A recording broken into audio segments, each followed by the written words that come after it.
Okay, thank you, Mr. Caldwell, very much. Admiral Z, this is for you. Over the last year, 5 reports or investigations have come back on the causes of the spill and the Coast Guard response to it.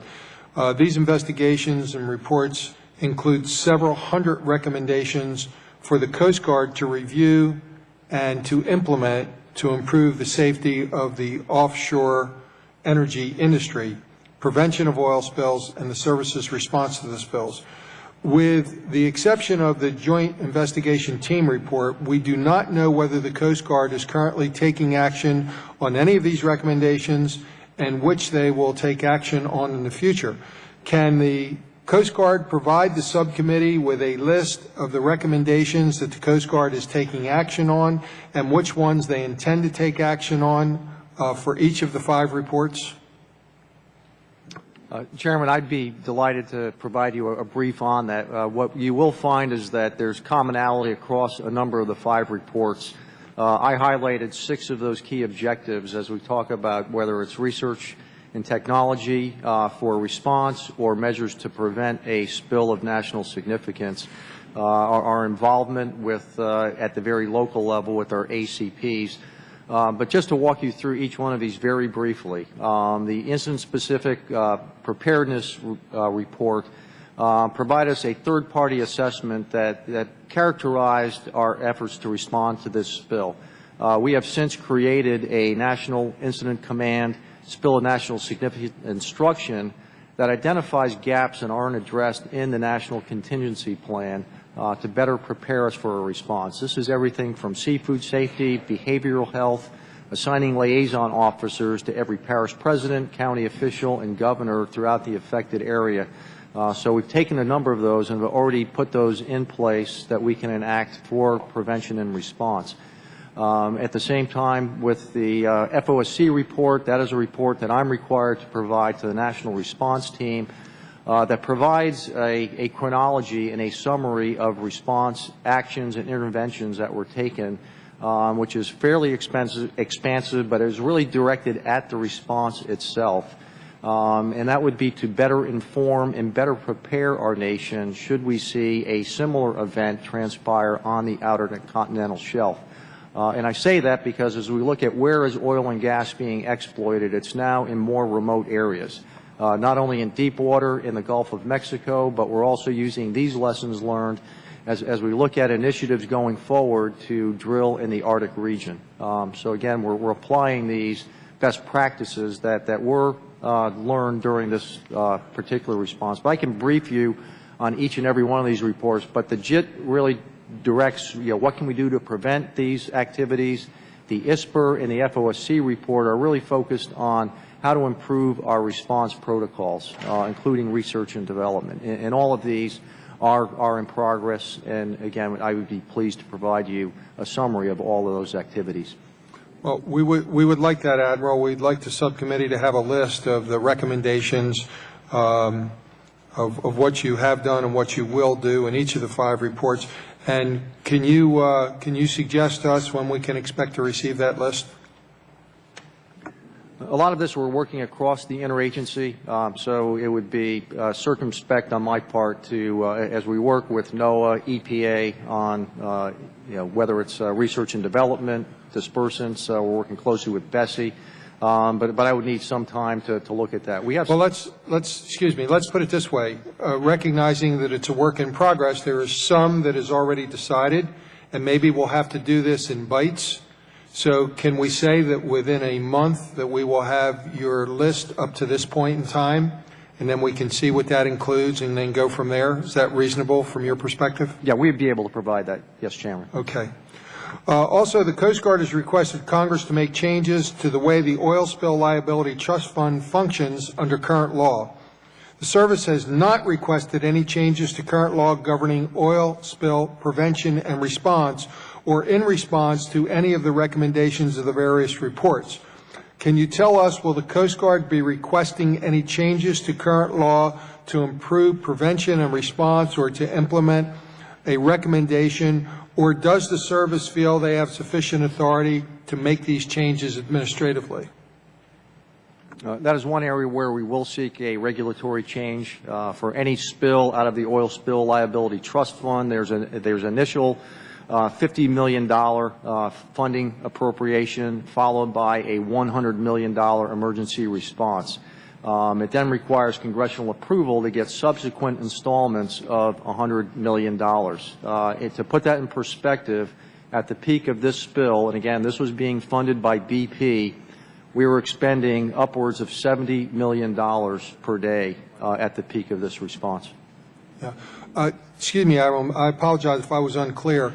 We understand about this funding scenario, but I'm interested in changes to current law as it results in response and implementation or recommendations for the service. Can you do this administratively, or changes to current law of how you respond? Does it have to come through legislation?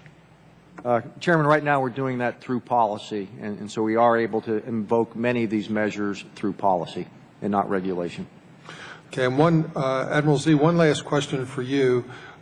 In the wake of the disaster that we had with this oil spill, several responders to the spill and manufacturers of dispersants and other technologies who were following the request or the requirements the Coast Guard laid down for them to deal with the spill have been sued for the actions they took at the direction of the government during the response of the spill. So the government tells them what to do, tells them what they need, and then, you know, in the height of all the confusion and the run-up to getting this done right, and now, because they did what they were told, they're being sued.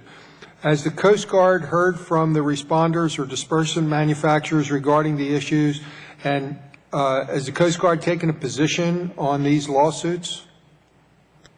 We have not taken a position, but in the urgency of a response, there needs to be a provision for indemnification of these oil spill response organizations that are responding in accordance with our interagency action plans.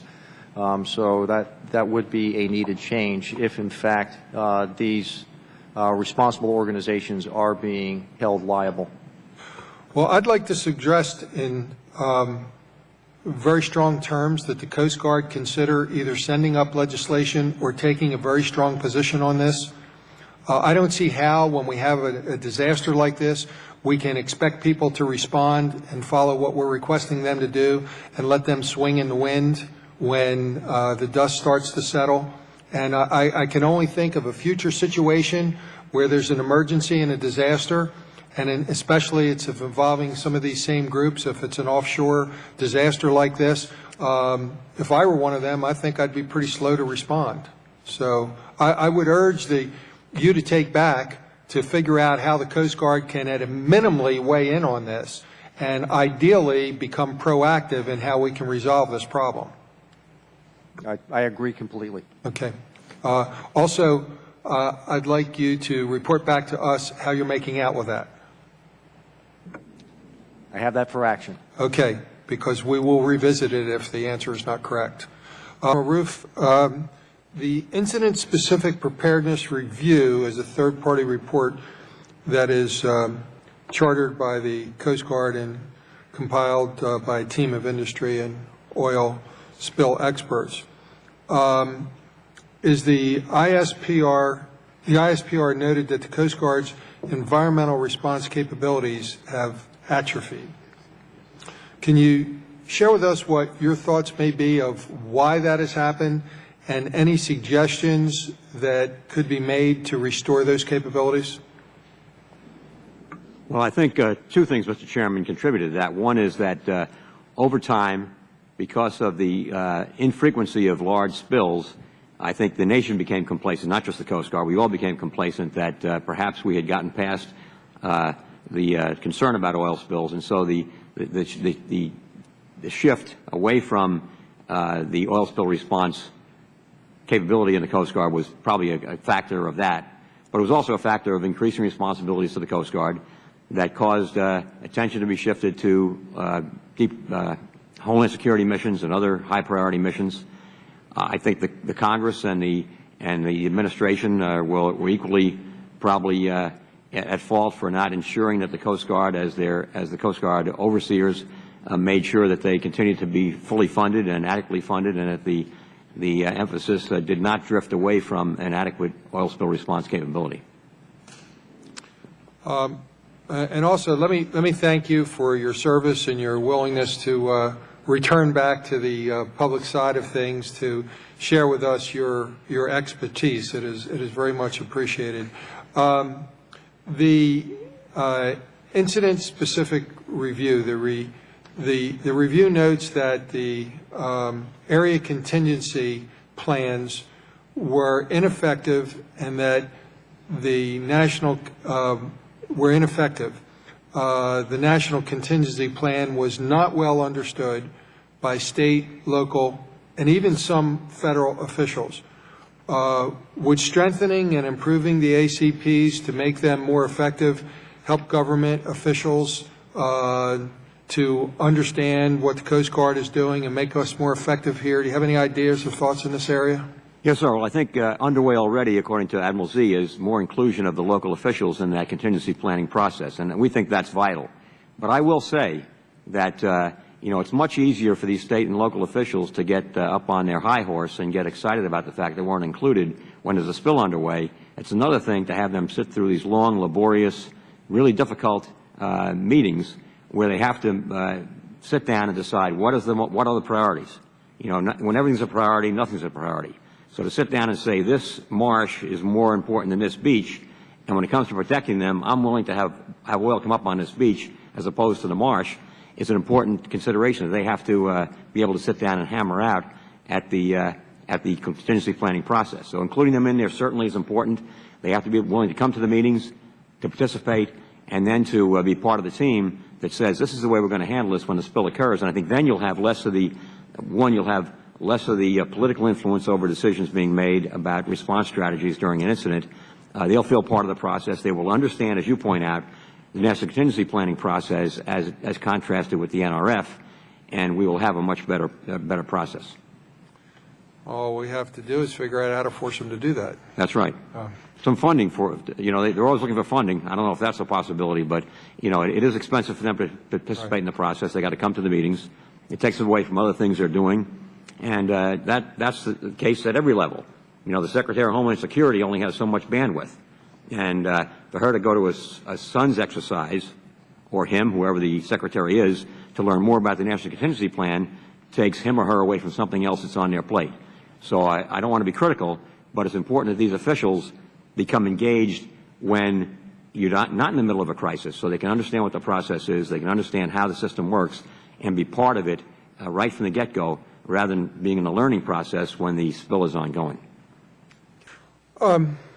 Admiral Z, you stated we don't want to do research and development in the midst of a response, which I think we certainly understand your point and agree, but in the 20-year lull between the Exxon Valdez and this Deepwater Horizon, very little, I think, oil prevention research and development was done. Now that the response phase is over to this particular disaster, do you have any idea, or can you tell us what research and development is being done so that we don't find ourselves in the year 2030 and we're going to have to learn on the job again? Clearly, we need not look any further than dispersants, and what is especially the impact of subsea application of dispersants on the ecosystem. I will say that did launch the most expansive the subsea monitoring program that I worked with NOAA to implement to determine if there was any recoverable oil anywhere on the seafloor throughout the Gulf of Mexico. An armada of ships out there doing core sampling on the seafloor and in the water column. So, but we didn't have good technical awareness of what the impact of all of that dispersant applied at 5,000 feet would be. There will always be challenges in mechanical removal of oil. During this oil spill, we had 17 consecutive days where wind and weather prohibited us from using skimmers or doing in situ burning because of the sea state. And so when you lose that mechanical ability, what other tools do you have? And it really comes down to, chemical dispersant, and to be able to mitigate that before that oil works its way into these very sensitive wetlands. But that would be one of the key areas is, one, what is the baseline within the Gulf of Mexico of the ecosystem, recognizing there are natural seepages that take place, the microbial activity, because we had an oil budget, and that at the end of that there's a certain amount of oil remaining, but we don't have a good model to predict what the degradation rate of that remaining oil would be, and at what point does it no longer cause harm to the environment. So those are some of the entering into a spill information that I could have benefited from as we looked at the day-to-day decisions over dispersants and what the long-term impact of that might be. Rick, you have anything else? Okay. Okay, I'd like to thank the panel very much for being here today, for your work on this issue. Admiral Z, we will look forward to your responses to those several areas we asked about. I thank the members for their participation.